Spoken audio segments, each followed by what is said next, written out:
Bermain dan belajar seperti yang diungkapkan oleh Mahmudin tadi ya, berujung pada eh, fun matematika, ya, matematika yang menyenangkan. Nah, di sini konsepnya adalah bermain dan belajar. Bermain sambil belajar. Jangan banyak bermainnya saja tapi tidak belajar. Ya akhirnya ya tadi, jadi tidak terkontrol ya. Nah, oleh karena itu tugas seorang guru adalah merancang pembelajaran itu semenarik mungkin sehingga siswa itu bisa juga bermain.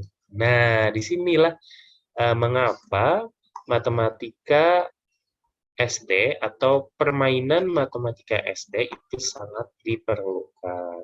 Lalu bagaimana matematika atau permainan matematika itu dipadukan di dalam sebuah pembelajaran? Nah, bisa jadi mereka akan berkegiatan lewat permainan ya. Nah, ini kalau teman-teman lihat kursor yang saya gerakan ini ya, kursor yang kalau bagian yang pertama ini siswa mulai mengisi permainan matematika ya yang disediakan oleh gurunya melalui sebuah media ya. Nah, media ini sangat penting dalam mengajarkan permainan matematika tadi. Nah, ada juga permainan apa ini kalau di sini?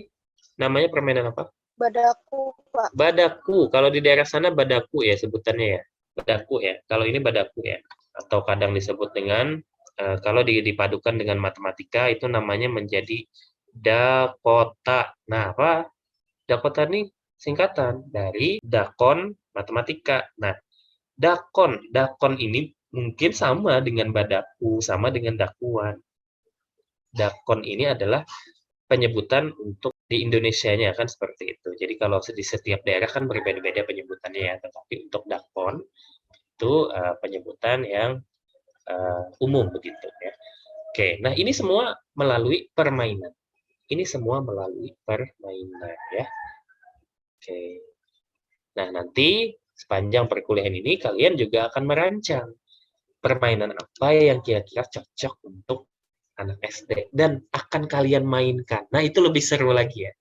Akan kalian mainkan. Jadi, teman-teman kalian menjadi aktornya bisa. Satu. Yang kedua nanti anak-anak SD yang akan memainkan itu. Nah, kira-kira kita akan mendapat juga tuh penilaian dari anak-anak, penilaian dari teman-teman. Kira-kira kurangnya apa? Kelemahannya apa? Jangan-jangan permainan ini hanya sebatas permainan, tidak memberikan pelajaran atau materi kayak gitu ya. Kemudian masuk kita pada apa permainan matematika itu.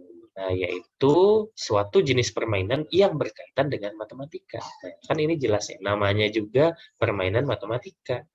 Kecuali permainan bahasa Indonesia, gitu ya. Nah, kalau permainan matematika, ini adalah suatu jenis permainan yang berkaitan dengan matematika.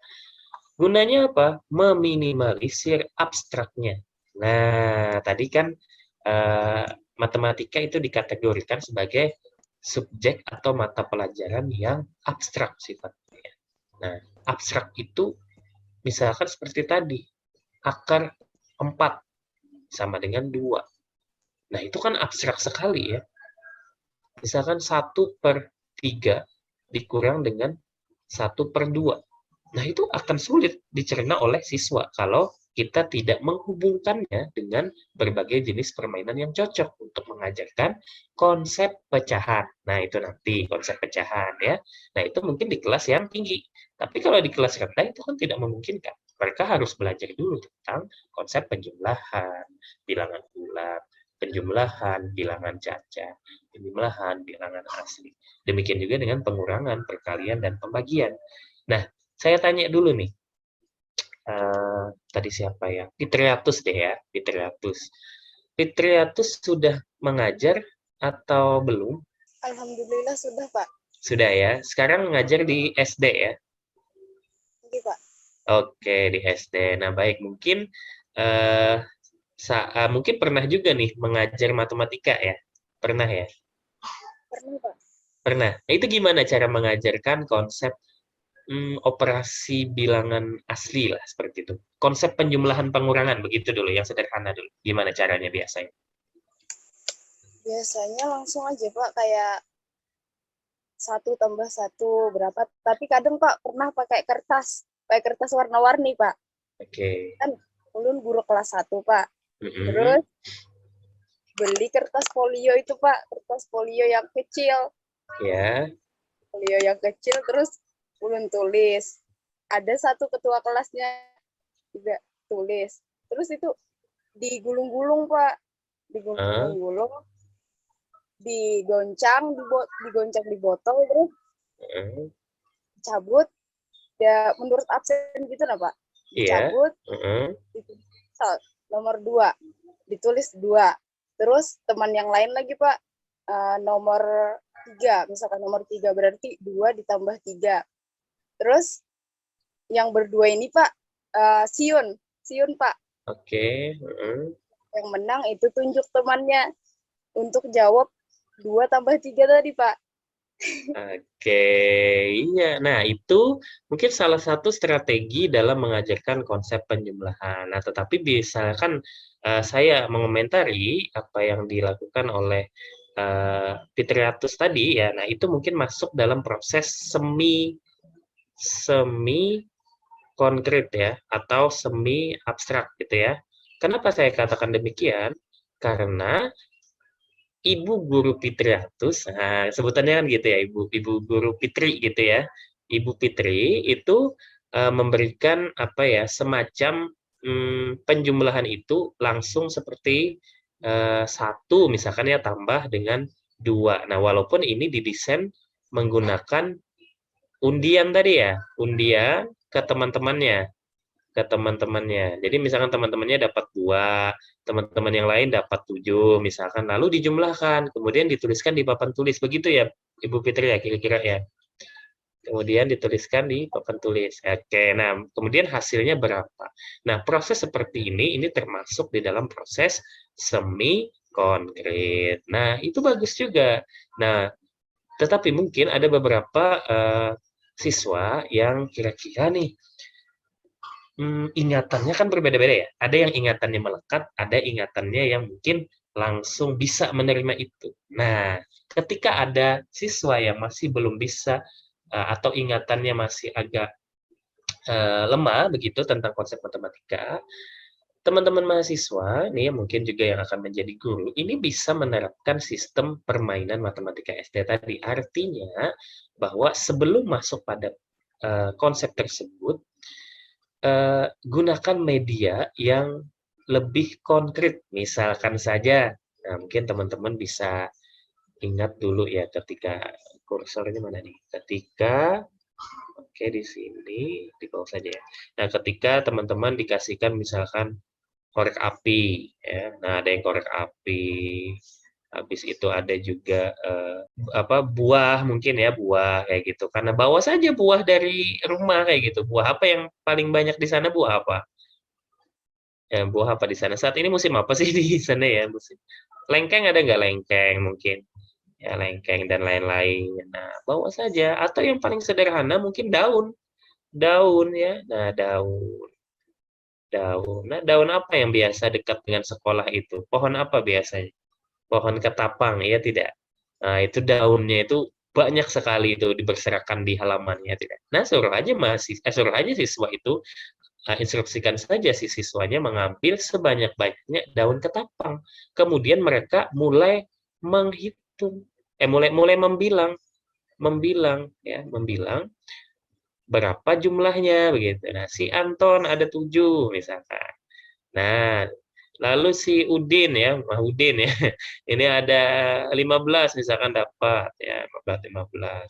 Kemudian si Ani dapat 3 misalkan seperti itu.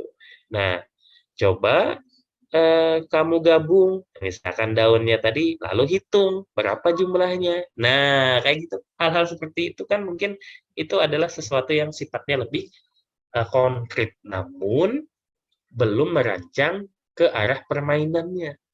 Nah, di sini permainan akan berperan lebih awal. Jadi di awal pembelajaran itu kalian main dulu, tapi pelan-pelan nanti proses abstraksi itu masuk gitu maksudnya ya. Oke. Nah, di sini mungkin Fitriatus ya yang apa yang sudah ngajar. Teman-teman yang lain ada tidak yang mengajar juga? biasanya ada nih kalau udah di semester 6 nih biasanya banyak nih tawaran-tawaran mengajar. Kalian jangan takut ya ketika ada tawaran mengajar, ambil aja. Kapan lagi coba kita mengajar, kan kayak gitu. Itu pengalaman loh, pengalaman yang luar biasa itu ya. Kalau menerima di kuliah saja, itu kalian tidak bisa menerapkan langsung, ya. Nah, jadi kalau sudah mengajar kalian bisa menerapkan, "Oh iya ya, bisa nih saya terapkan nih yang, saya dapat dari perkuliahan, langsung bisa saya bikin permainan matematika habis ini," kayak gitu. Nah, ketika mengajar matematika itu lagi pada tahap awal, langsung aja, "Yuk anak-anak kita main." Itu senang, senang dijamin. Masuk ya, datang, "Anak-anak, yuk kita main." Wah, itu hebat tuh. Padahal mainnya itu, di dalam mainnya itu ada proses belajar. Nah, itu yang penting untuk dikuasai oleh, mahasiswa sebagai calon guru SD. Oke, baik kita lanjut ya. Nah, manfaat. Nah, manfaatnya ada banyak nih. Menumbuhkan minat ya, kemudian melatih dan mengenal kemampuan sendiri. Kemudian kesempatan salurkan kemampuan, gembira, senang, dan puas, begitu ya. Nah, terkait dengan minat, percayalah bahwa setiap anak punya minat dan bakat berbeda. Berbeda. Kalau ada sama, itu hal yang unik. Tetapi pasti ada perbedaan kemampuan, percayalah. Nah, kenapa seperti itu? Orang yang bercita-cita ingin menjadi pemain sepak bola, dia tidak perlu belajar matematika. Iya kan? Nah, orang yang ingin menjadi pembaca berita, dia perlu belajar bahasa Indonesia, perlu belajar bahasa Inggris, tetapi tidak perlu belajar matematika. Tidak terpakai ya.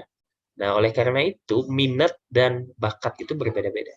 Burung kalau disuruh berenang ya akan payah dia, kecapean dia. Demikian juga dengan ikan. Kalau disuruh terbang dia juga akan lelah seperti itu. Kecuali ikan Indosiar ya.